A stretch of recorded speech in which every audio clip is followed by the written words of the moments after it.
Hello and welcome back to Brutal. the MMA podcast. Hey everybody, we just got back from UFC 291 about 3 days ago.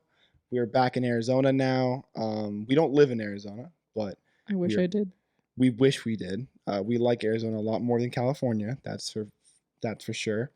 I'm gonna try and hold my horses on the cussing as much as I can today, for reasons that I've been told by family members. Wait. When you went to go visit your family, were they like, you need to? My grandma might have watched a snippet or two, and that woman's an angel. So I need to just maybe not talk about big booty Latina women on the podcast. Don't talk about Mackenzie Dern like you did in like episode 2. No, I can't do that anymore. I'm rehabbing. Okay, this is my intervention. Okay. Well, we took a road trip out to Salt Lake City to see UFC 291. It was an awesome event. It was really well done. The food was good. It was actually not super overpriced. It usually is even more overpriced, but Little Caesars, they had these little boxes of pizza, pretty fire. I mean, the water was stupid. It was in a cup and it was $5, but I mean, like, that's what happens at events. But we started off the night by watching Miranda Maverick fight. I don't even remember her name. Brazilian chick. It starts with an L, and she's Brazilian, and her nickname's like Cachoeira or something like that. What do you think of that fight, Caitlin? I did like how the 5'3" chick just completely manhandled the 5'7" chick. Oh my god, she ragdolled her. She ragdolled her. She beat the tar out of her, and then she submitted her with that armbar. It was an armbar, yeah. I think so. Pretty sure, yeah. But that was a good ass fight. I really enjoyed that one. So, right after that, we had your mama. It was the round 3 knockout. I believe. You have your phone for a reason, bro. I know. I just didn't want to pull it up. If you could just tell me, but that's okay. I don't remember the names of the I don't fighters. remember it either. I'm brain dead. Oh, round 3 spinning back fist. You said head kick. Did I say head kick? Yo, mama. Round 3 knockout. There was a round 2 head kick. Okay. I just said round 3. Right. So Uros Medic versus Matthew Semmelsberger. I had Semmelsberger winning it by like probably knockout in the first round, and he actually dropped him in the first round. I was really excited. I thought he was gonna jump on him faster, but didn't get the finish. And then the second round was also Semmelsberger, in my opinion. And going into the third, it's 2-0 Semmelsberger, and Uros Medic pulls off a spinning backhand, hits him with the forearm in the side of the temple. Semmelsberger goes down, and he swarms on him. Ref stops a little bit early. I don't think he gave him enough time to try and defend himself. He only landed like 1 or 2 punches, and the ref immediately jumped in there. So, I mean, it was a really, really entertaining fight. A great start to the Salt Lake card. An even greater start, right after the early prelims, you had Roman Kopylov with the head kick. You know, Salt Lake City is famous for the head kicks now. Was it the head kick curse? The head kick curse is a real thing there, I'm telling you. Because I've almost every time I see a head kick, there's only been 4 head kicks, 4 head kick knockouts that have been a main event ever. And 2 of them are in Salt Lake City now. So it tells you a lot. I mean, it's a thing that happens there. They like head kicks, and I love head kicks too. Roman Kopylov was the 4th fight of the night, and he was controlling most of the first round until the end of that first round. The Brazilian dancing his ass off. No, that made me sad. He was schmooving and grooving when he came into the cage. Claudio, and I was like, his vibe was just so good. Yeah, I was just like, Claudio Ribeiro, I got a video of him. He's coming into the arena. He's dancing to his music on beat and everything. It was pretty fun to watch, and it's unfortunate because he got caught up with that head kick and sat straight down on his butt, and then the right hand came through for Roman, and the ref seen enough and stopped the fight. So that was a really fun one. I really enjoyed that. Kopylov gets great kickboxing. I think he's undefeated in the UFC, maybe 2 or 3-0 now. And definitely has a lot of potential, especially beating a guy like Claudio like that, because he's really talented. Right after that, we had Gabriel Bonfim versus Trevin Giles. Just like Joe Rogan said, this guy's guillotine is just death. It's just death. He jumped guillotine on 2 people, right? His debut jumped guillotine, and his second fight jumped guillotine. Neither of them could get out of it. No one. He's had 2 sub attempts and 2 finishes. That's all he needs. I mean, damn. He's a force. It's really entertaining to watch him work on the ground because he's very like solid. He just knows what he's doing exactly. Like when he jumped that guillotine, he kept it there, didn't have to move. He didn't have to adjust. He didn't have to squirm. He didn't have to move Instantly his feet cinched. or switch anything. He didn't give up on a submission. He knew he had it in, and Kevin Giles just had to tap. So Now, yeah. did you like this Bonfim brother better because his name's Gabriel? Gabriel, we up this time. We up this time. So Gabriel Bonfim's the better Bonfim. That's what I've seen so far, at least. Ismail Bonfim's really good too, really talented, but definitely fell short against Benoit Saint Denis. So that was a really good fight. No complaints there. Bonfim, I want to see him in a longer fight, tested with like some sort of striking, because his striking's solid. You could see it, but I think he's a little bit wild. He's a little bit wild. So it's a great showing for a pay-per-view match. 15-0 now, all finishes. So And this is his second or third UFC? second. Second. They're both guillotines. Okay, He's had 2 post. guillotines. First fight was a guillotine. Second fight was a guillotine. Both was in the first round. And then starting off the main card, Kevin Holland, Michael Chiesa. Kevin Holland did exactly like he said he would. Even Michael Chiesa said he would do it. He was in an interview just a day before the fight, and he looks over at Daniel Cormier and he goes, I'm fighting a guy who has a really good Darce choke. And what am I good at getting caught in? Darces. And Daniel Cormier is like, yeah, you've been caught in like 3 or 4 Darces. And then, lo and behold, Kevin Holland has him in the clinch, catches him with the knee to the head, and then jumps on the Darce. And, his Darce is really solid. It's his second or third Darce in the UFC. So, how many fights has Kevin Holland had this year? This year, maybe 3. Okay. 2 or 3. You said since 2018, Since 2018, he's had 19 fights. 19 fights. He's the most active UFC fighter, I think, in UFC history. Damn. He has a fight every 96 days since he's joined the promotion. So basically 3 months, and he's on the next fight. So, he had 5 fights in 2020, and he won all of them. He's the only fighter ever in the UFC to go 5-0 in a year. So, call Big Mouth. I was screaming from the stands. I love Kevin Holland. So that was an awesome fight. I want to see him in there again soon. And he says he wants to move up to middleweight. I think that's a mistake. He's finally seeing success in welterweight, and he wants to move up again because he doesn't like the weight cut. I don't blame him. The weight cut's hard. It's a lot of work. It's draining. And if he can find success in middleweight, I'd say go up to middleweight. But he's working well in welterweight. These guys in middleweight will toss him around and wrestle him. That's what happened in middleweight. Every middleweight fighter he's fought that's in the top 10 throws him around. But in welterweight, he has more of a chance with these guys. He's more their size. Michael Chiesa couldn't throw him around, and he tried a few takedowns. So I think he should stay in welterweight. Maybe fight a guy like Vicente Luque. Vicente Luque lost his last fight, but he's still a really solid guy. Great grappling, amazing submission skills, and good striking too. Is he ranked? Luque, yeah, he's like I think he's between 12 and 10, and I think that's right. The perfect matchup for Kevin Holland. Kevin Holland just got ranked as 15th. Okay. So Kevin Holland's down to welterweight rankings, and he wants to go to middleweight. I'm like, you've already been middleweight. You really went hard in it, and you didn't succeed. So unless he's really put on some muscle, it's obviously he's improved. His striking's improved. His timing's improved.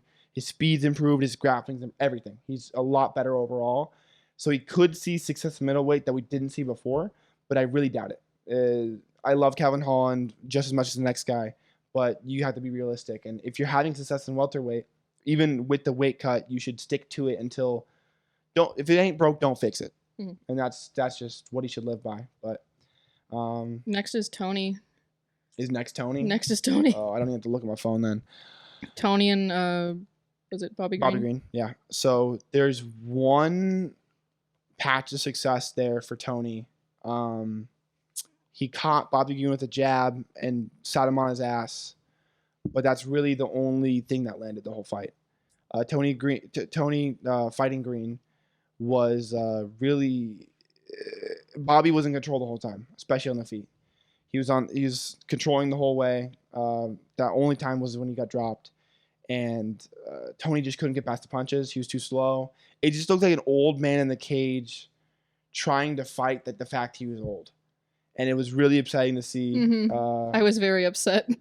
Yeah, Caitlin was very heavily affected. You honestly convinced me to think that Bobby Green was going to win, and I almost lost against Charles in the verdict event, but I beat him by like 30 XP. Yeah, because I think I convinced you to switch to Tony.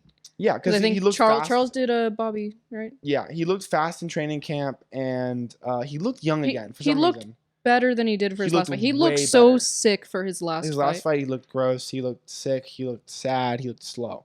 But this fight, he looked like he had a little more pep in his step, and he did. He fought a lot better than what he did against Nate Diaz, which was embarrassing. But you could tell he didn't have the elbows. He couldn't throw an elbow. He couldn't get his timing right. He hit his slide at the beginning of the fight. The slide tackle. That made me so hopeful. I was just like, yeah. I was like, yes. Because he fumbled it, I think, the last like 2 times. Yeah. It looked really awful. It looked really awful. But generally, I think it's a 6th straight loss. I don't want him breaking Sam Alvey's record. He is too tough for his own good. Retire. Please hang up the gloves. I hope someone in his family or someone in his corner just tells him you can't fight anymore, and he just listens to him because he's a tough son of a bitch. I mean, he will never quit. That's the issue. When he was in that arm triangle, he didn't tap. He was in there for 20 seconds, and he was moving. He's throwing his legs up. Yeah, no, that gurgling, looks like death is. And then there's a 3-second pause where he doesn't move, and the ref gets him out of there. He's unconscious. Because us up in the nosebleeds watching this happen. Oh my god. I think there were 3 or 4 of us in that top row that were standing up because he wasn't tapping for 30 seconds. No. We could see it on the monitor and also like down into the cage. Left. I know we couldn't see the time. There's 7 seconds left when he tapped. And I saw he was holding on, and we were just like he's not tapping. Yeah. Fuck. Yeah. And it's upsetting. I mean, all props to Bobby Green. Bobby Green acted a little bit cringy during the fighter meetings, and I mean, Bobby Green isn't too much of a likable guy, but he showed out. He did what he needed to. Got an arm triangle against a guy that no one thought would get submitted. He didn't tap, but ref stopped it. Ref stopped it when he should have. I had an argument with one of the usual podcast members, Charles, that he was out for 15 seconds. And, bro, you're an idiot because he was out for 15 seconds. Out. Tony Green, it's like a signature. He likes to move around. He likes to try and struggle to get out of any submission that he's in. And usually at the end of the round to the extent where he can get out. And it was at the end of the round. And I think he was just fighting to get that last 7 seconds in there, but couldn't take it and passed out. So I think ref stopped at a good time. I think that was maybe 2-3 seconds of just still. The ref was watching well and executed stopping the fight correctly. Mm-hmm. So I mean, yeah, Tony Ferguson, unfortunate. El Kukui, your time's over. It's not Tony time no more. Hang up the gloves. Hang up the gloves, man. After that, Derek Lewis. Dude, I lost my voice. That's the fight that I lost my voice on. Derek Lewis, my balls was hot. Just imagine a 280-pound man. Just a 280-pound man just looking at you across the cage, and then he just starts running, jumps, and then you just feel a knee slam into your fucking nose. Oh, my goodness. He smashed into his face. And then immediately hopped on him, ground and pound. And at this point, I'm screaming my lungs out. Standing up, jumping, just what? Yeah. And then, Derek Lewis, he takes his pants off, running around with his shorts over his head. I'm so glad to see Derek Lewis back in the win column. What was it? His post-fight interview just said, just trying some shit. Just throw some shit and see if it works. I was just throwing some bullshit, see if it works. And then he's like, my balls were not, Derek Lewis is super charismatic. But his contract's up. His contract's up. So potential, I know Francis Ngannou is going to fight Fury soon in boxing. They have a contract signed or something like that. An official boxing contract, not just an exhibition. Which is actually pretty interesting. Everyone's counting Ngannou out. I don't count him out because I think Deontay Wilder has some of the worst technique I've ever seen boxing, but he dropped Fury over 3 times now. So if he can do it, I think Ngannou can do it. I don't think Ngannou's going to win per se, but I think if he can land, Fury's in trouble. But regardless, he's signed with PFL, Ngannou, and he's looking for a heavyweight opponent, Derek Lewis. They already fought once, and it was the most boring fight of all time. There was like 10 to 20 punches thrown in the whole fight, and it was really disappointing. But Derek Lewis had a back injury, and Ngannou just got over the worst loss of his whole career, where he was fighting for a championship and got manhandled. So one was dealing with mental issues, the other was dealing with the injury. But now that they're both healthy, I think it'd be a really fun heavyweight matchup. They're just going to have a lot of problems marketing it. So that's going to be up to the PFL. Hopefully they will offer Derek Lewis a bag. He's going to get minimum $2 million. Oh. That's the contract that PFL's offering, minimum $2 million. So Okay. unless the UFC offers him something ridiculous, I see him leaving. Do you think he's going to just be a free agent? And then, do you think it's possible for him to jump back and forth? He does this fight with Ngannou and then re-sign to the UFC? Or it's one and done? I think it's one and done. Okay. I don't think the UFC... is very forgiving of that. I don't think Dana White's phrase. I think the UFC would take him back just fine, but Dana White absolutely hates Ngannou because Ngannou basically said, I'm not getting paid what I'm worth. And Dana White said, no, you're definitely getting paid what you're worth. And then he went out and basically signed a contract to make even more money with 2 promotions and spit in his face. And as soon as that announcement dropped, Dana White had to drop his own announcements just because he felt insecure. And that's the thing with Dana White. He doesn't want anyone to have success outside of the UFC. And I see that as like a big landmine for the UFC.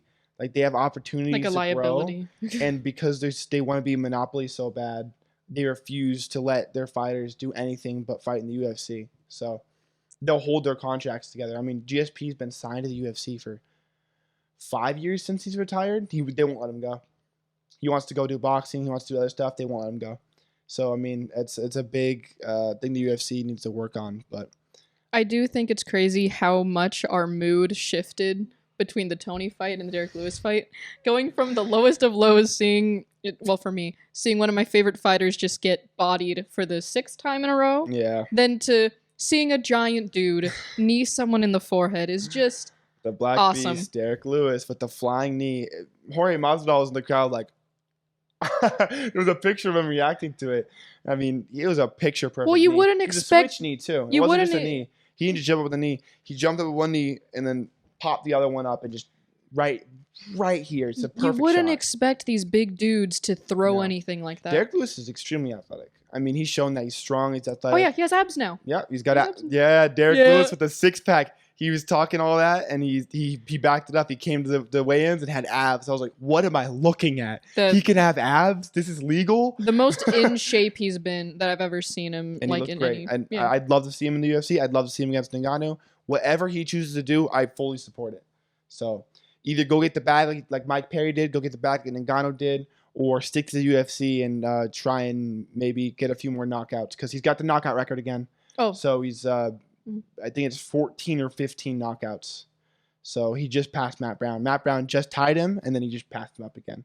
So, do you think it's going to be like a ladder race? Matt Brown likes knocking people out. Yeah. I like watching Matt Brown knock people out. So that Matt Brown in his last fight after getting the knockout basically said, I'm only here in the UFC to get knockouts and get knocked out. And that's how I'm going out. And I'm like, oh, I love that. I respect that. I hate when fighters are like, I'll just do whatever I can to get the win. No. When he's 43, he still starching fools. He's old like, I'm man here to starch strength. Fools or get starched. Crazy old man Him and Jim strength. Miller, I love. They're my favorite UFC veterans. So after that, we had Alex Poatan versus Jan Blachowicz, Polish Power. Interesting outcome. Jan Blachowicz repeatedly talked about how he was going to keep it on the feet and keep it standing and try and strike with them before attempting a takedown. And it took one Alex Pereira leg kick in 3 seconds for him to dive for a double leg and had him against the cage. And just kind of held him. Just kind of held him the whole round. So first round, I would give Jan Blachowicz. There was nothing Alex could really do. And then second round, Alex put the burners on, started striking, landing left hands, uppercuts, straight punches. It wasn't a lot of volume, but when he was landing, it was a lot more significant than anything Jan Blachowicz would do. And then the third round came. Alex was a little bit tired, but Jan was exhausted. So Alex was landing heavier shots. He landed a really good left hook. I think it was the most significant strike of the third round. And it did some damage on Jan. And then, Israel Adesanya brings up a really good point, right? So at the end of that round, Jan just hold him on the ground for about a full minute. Doesn't do anything with it. They get up, and I think, I hope the fighters aren't just focused, or the judges aren't focused on control, because control is a lot less than damage now. So I would give that round to Alex. Mm-hmm. And Izzy was watching this fight at home as a reaction camera of him, and he goes, Look at Jan. Jan's on the ground with his hands, his feet down, like all slumped over, tired. Alex gets up, puts his hands in the air. That's one of the first things the judges look at when a round ends. Your body language, how much damage Are you you took. beaten? And you know who looked beaten? Jan Blachowicz. And I think that's honestly what tipped the judges, Because that was a split, right? It was a split, yeah. So maybe they would have done the same outcome, but regardless, you can't just sit on the ground and mope. You can't. And then after the fight, he thought he won and he thought he got robbed. And I'm like, I'm sorry, man. Your body language was off. You got 8 more strikes. You took more damage. And whenever you had control and had the ability to do something, you kind of just laid there. So, I mean, you can't lay and pray. You can't lay and pray in the UFC. I feel like this is a lesson to UFC fighters. You can't lay and pray. I could see a situation where that split went to Jan. Like, there were, like, that crowd was angry. It was a mix. It was definitely a mix of people being... I heard some cheers. I heard some boos. Yeah. So, I'd say it was a 50-50 split between the community, and I understand it. I see a world where Jan won. I see a world where Alex won. But I think it's better for the MMA community that Alex won. He's younger. He has more potential. This sets up a potential title shot against Yuri Prochazka, which is an amazing matchup. Weren't we just talking about Johnny Walker? Johnny Walker just got booked. He just got booked against Magomed Ankalaev. And every comment I've seen is, Magomed's going to floor this guy. And I'm like, I don't know about that. Yeah, Johnny is the most athletic he's ever been. And, I mean... Do you think he takes the fight against whoever, like, wins or lose that fight against Yuri? If he beats Magomed, yeah. He's in line for a title shot between whoever beats Yuri or whoever wins between Yuri and Alex Poatan. But he has to win that fight first. It's a really big challenge. I could see how Magomed wins, and I see how Johnny Walker wins. Because I've seen Magomed get knocked out. I've seen Johnny Walker get knocked the fuck out. And I've also seen Johnny Walker get wrestled really bad. So I say Johnny Walker definitely has a disadvantage, but he has a really good chance if he just improves his wrestling and fights this fight like it's a championship fight, he gets it done. I'm a big believer in Johnny Walker. He had a lot of hype when he first came to the UFC, and it's died down a lot. People just look at his knockouts where absolute power punchers catch him, and he kind of just, crumbles. And I mean, he doesn't have a great chin, but I think he showed in his last fight against Anthony Smith, he took a lot of big punches, didn't get wobbled, not once. So I do think a Pereira versus Walker fight would be very entertaining. Oh my gosh. I think that would be fun. Two of the most entertaining Brazilian strikers. But I mean, Yuri Prochazka and Johnny Walker would also be super fun. I haven't seen Yuri. I don't know that elbows. Those guys they're so athletic, and I'm so excited to see Yuri Prochazka back in the UFC. I'm so glad it's. What took him out of it? He had to vacate. Shoulder just ripped, just destroyed. They said it was one of the worst shoulder injuries they've ever seen in their lives. Oh my god! So it's good to see him back so soon, and he's not officially booked versus Alex, but it will happen because Alex is first in line for the belt. They want to put Alex for the belt. And one thing I really like that Alex keeps saying, I can make 185. I'm not gonna fight Izzy for my belt if I get it at light heavyweight. I want to go back down to middleweight. We're 1-1 at middleweight. I want to make it 2-1. So I mean, I totally respect Alex Pereira's decision. He's an absolute savage. He's 2-division champion in Glory Kickboxing, and now he's rallying for a 2-division champion in the UFC. And if he does that, consensus #1 combat sports GOAT, in my opinion. Overall combat sports, there's no better striker. I mean, he's gotten already so much better with the jiu-jitsu and the wrestling. I mean, he showed that even against Jan in the second round where he got up. I mean, I'm very surprised by Alex Pereira's abilities recently. Oh, yeah.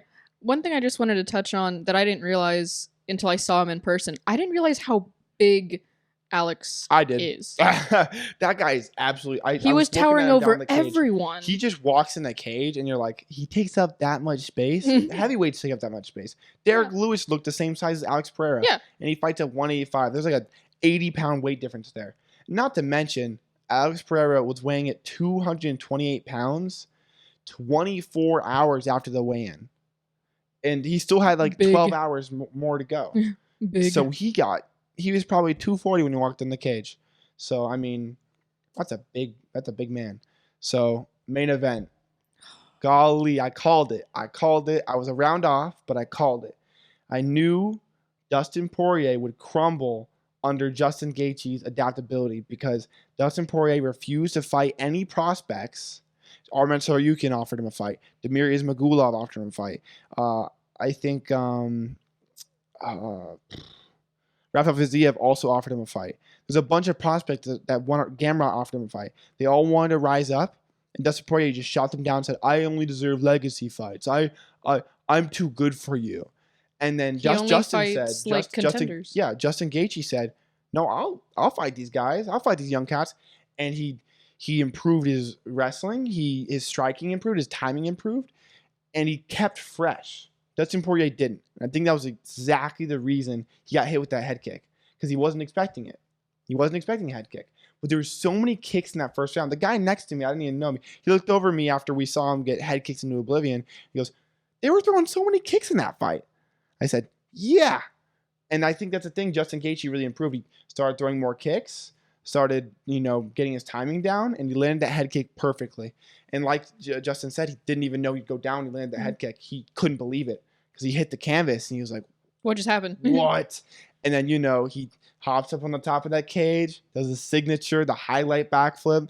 I got the t-shirt coming for the highlight from Full Violence. Oh, it's so sweet. That's I love their merch. I got their pound for pound headshot dead. I got that merch too, but it was such a good event. It was amazing. I didn't know Poirier was that much of a favorite. Mm-hmm. Like when he came out, the crowd was crazy. The crowd was Gaethje was a lot more mellow. Extremely loud just for Poirier. Yeah. When Gaethje came out, there'd be definitely a pop. But the pop for Poirier, this whole crowd was there for Poirier, and Gaethje just shot him down. Downed him. Every fighter that I thought was going to win, except for maybe Tony, I was pretty 50-50 with Bobby and Tony. But won that in main card, and I was really happy to see it. I mean, I think those are all the guys that deserve to win those fights, especially Justin Gaethje. He's worked his ass off. He's been training in elevation, like you said. Dustin Poirier hasn't been, and I think that also took a factor into it. And Justin Gaethje did everything he needed to get that BMF belt, and he is the BMF. I mean, I think Kevin Holland kind of deserves a shout out for it because he fights so often. But yeah, that was one of the best events I've ever been to. It was a great fight. I lost my voice. I mean, I would do it all over again if I could. It was really that awesome 10-hour drive. Was painful, but the event definitely made it worth it. It was so worth it. It was so worth it. An amazing event. Salt Lake City really put it down. And love that city too, honestly. Yeah, Salt Lake City is absolutely gorgeous. It's really pretty. They've got really nice sunsets. I mean, downtown Salt Lake City, just like any big city, got all the homeless people, and it's a little bit trashy. But the outskirts of Salt Lake City are gorgeous. I mean, honestly, we were out in West Valley City. And they had these little diners, they had these little breakfast places. It was very comforting. Very neat, quaint town. They're very respectful towards veterans, and you don't really see a lot of that in California, unfortunately. But it was really nice change of pace. I gotta say, there's like this thing called a break, and in Utah, they like to attach a brick to it whenever they see someone in front of them. So every time I would drive on the freeway, for no absolute reason, they would slam on their brakes. They wouldn't slowly come to a stop. And I'd have to, there was one point where I screeched my tires and I could smell the rubber. Mm-hmm. And I was like, gosh, these guys don't know how to drive. Utah is almost worse than California. I think California is just overly aggressive, and then Utah's overly passive. They're way too defensive drivers. So that was really interesting. I enjoyed that. That was definitely a roller coaster. But yeah. To the next event, we have Corey Sandhagen versus Rob Font at a catch weight. It was initially going to be Corey Sandhagen versus Umar Nurmagomedov, which would have been an amazing fight. They both have crazy kicks, especially for Nurmagomedov. He has crazy spinning kicks, front kicks. He's landed a lot of stuff like that. And we're going to start off by just highlighting one prelim fighter, Jeremiah Wells. This is a guy I've been seeing since he made his debut, and he deserves so much more recognition than he gets. Was this the feed me guy? Yeah. Feed me! Just screaming. He's terrifying. And he has a good way of marketing himself. He just has no recognition yet. I think he needs to get on a good pay-per-view, get on a main card, get one of his spectacular knockouts and finishes.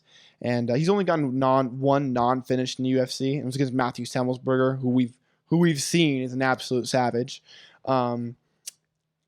Side note, Matthew Semelsberger, every single fight looks like a brand new person. He comes in with long hair and just a mustache, or comes with short hair but a full beard. And every time I see him, I'm like, that's the same guy? Some of the Jedi, that's the same guy?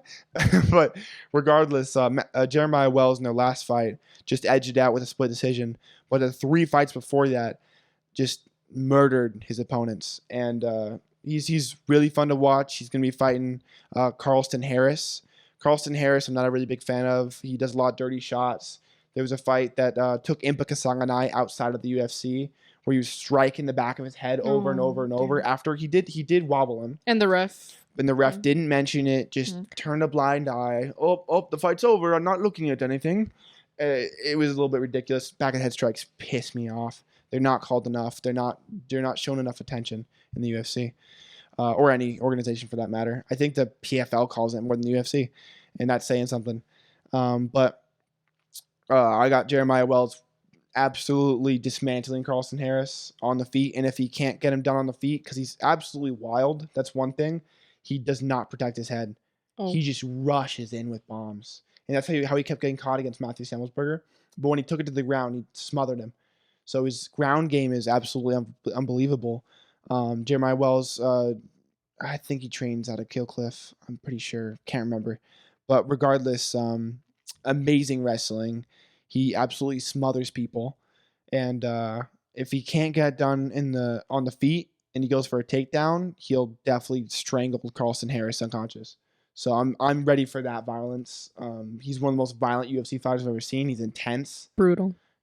He's fucking brutal. And from there, we'll move on to the main card. There's just some other good fights in the prelims, but not worth too much of a mention. And we got Ignacio Bahamondes. I've been watching him since Dana White's Contender Series. Amazing kickboxer. You saw the spinning wheel kick knockout against Roosevelt Roberts. Oh, man. I'm hoping he shows out into something like that similar. He's fighting another kickboxer in Ludovic Klein. So I expect a technical masterpiece from Ignacio Bahamondes. He's improved every single fight he's been in the UFC. I think he's on a 2-fight win streak now. He lost one after his debut. And regardless, I'm really excited to see him. And right after that, 2 fights later, we have Dustin Jacoby and Kennedy Nzechukwu. I think this fight is the fight of the night. It's like a little bit of a creeper. Like you don't expect it coming, but I think it'll be fight of the night. You have Dustin Jacoby, who's a former Glory kickboxer. And you've got Kennedy Nzechukwu, who's a 6'7" light heavyweight. Might be 6'5" or 6'6". He's somewhere around there. He's way too tall. Every guy he fights in light heavyweight, he is taller than. Is he a weight bully? Definitely a weight bully. I don't know how he makes weight. He looks like a heavyweight, acts like a heavyweight, fights like a heavyweight. And in his last 3 fights, won them all by finish. And Dustin Jacoby just recently got bounced out of the rankings by Khalil Roundtree in a very close split decision fight. I want to see Khalil Roundtree fight again soon. I haven't seen him in a while since that fight against Jacoby. But I got Kennedy Nzechukwu. He just seems like he's on such a tear recently that he'll probably get it done. But Jacoby has a crazy head kick, really good pacing, and good anti-wrestling too. But do you think it's just going to be like punch for punch, sort of? The African Savage, Kennedy Nzechukwu, is very well-rounded. Okay. Very well-rounded. So he could take it to the ground if he wanted to, and he could finish on the feet if he wanted to.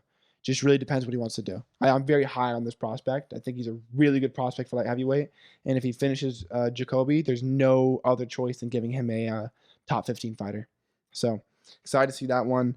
Right after that, we got the co-main event between Jessica Andrade and Tatiana Suarez. You got kind of like a grappler versus striker matchup. Tatiana Suarez took a very long break off from the UFC. I think it had to do with some sort of illness. 4 years off, but came back in her debut and absolutely showed out. But against a really bad UFC fighter at that. Do you think they fed her someone? I think they kind of fed her someone. But now she's going against a really good fighter, Jessica Andrade, who's got power. That she got manpower for a woman. I gotta tell you, the way she picked up Rose. Do that to me. The way she picked up Rose Namajunas by the crotch and slammed her on her own head. It was so funny hearing Dominic Cruz go, "You can't pick her up like that," and then he just goes, just gets skyrocketed into the floor right after. And Yeah, I don't really know how that one goes. I don't have an opinion on it, to be honest. I think either way it goes, good for them. Tatiana Suarez is just better on the ground, and Jessica Andrade is better on the feet. But Andrade is super wild. I think we saw it in the last fight when she got caught She by got that caught Chinese running chick. it. Yeah, running at that Um, chick. yeah. So I guess we'll see how that goes. And we're finally here to the main event. Rob Font versus Corey Sandhagen, the Sandman. Oh my God. I love Corey Sandhagen. Corey Sandhagen is a consistent fighter. He's a fun fighter. He always speaks his mind. He's been on Joe Rogan's podcast a few times. I've listened to him. He's really intelligent. And I could say a lot that's the same things about Rob Font. Rob Font is super intelligent, has good power as of late. Absolutely starched Adrian Yanez in their last fight. And he's taking this fight on a short notice. I think it's just catch about a weight, week, right? maybe 2 weeks to catch weight fight at 140. And I think I got Corey Sandhagen. I got Corey Sandhagen just about everyone in that division, maybe except for like Sean O'Malley and Aljamain Sterling, because Aljamain Sterling did choke him unconscious when they fought. I was a scene and a half because he was just he Dead. doesn't tap often. There was a fight Okay. where he got caught in an armbar and was swimming out of it like Tony Ferguson for 50 straight seconds. You'd see it bending the wrong way. He's moving all around. Finally got out and Tough, then finished dude. him on he got on top of him and finished him. So Corey Sandhagen is absolutely tough. He has a real fighter's mentality, and he has a lot of preparation for his fights. So I could see him finishing Rob Font. I think it's the only way I do see it. He is a decision fighter to an extent, but against a guy like Rob Font, it's very durable, but he has a weak chin, and I kind of see Sandhagen winning. I'm getting with like caught in the face. Yeah, getting caught with like a big elbow or a big knee. That's what I'm kind of predicting. But I guess we'll see. What do you think with that one? You've seen both of them. I've seen both. I think I might just do Font Okay. because I think I've seen him Just fight a- more than Sandhagen. Yeah. Would you say it's the volume, or would you say it's just the overall pacing? Because what do you think it is? Because they both show a lot of volume, a lot of pacing. Mhm. Like they both have their completely different styles. And Corey Sandhagen has shown he can take it to the ground and dominate. So that's what he did against Marlon Vera. Oh, that's right. So what are you thinking there? Um, If Rob Font wins, how does he win? I'd say just outpacing, Okay. like just keeping fresh Mm-hmm. and just. Rob Font's a crazy gas tank, so I could see that happening. All right. Well, I think that's everything we need to go through. Yeah. And we hope you guys have a great, happy Friday and Saturday. Have a good weekend. And that's it. Bye bye. Bye-bye.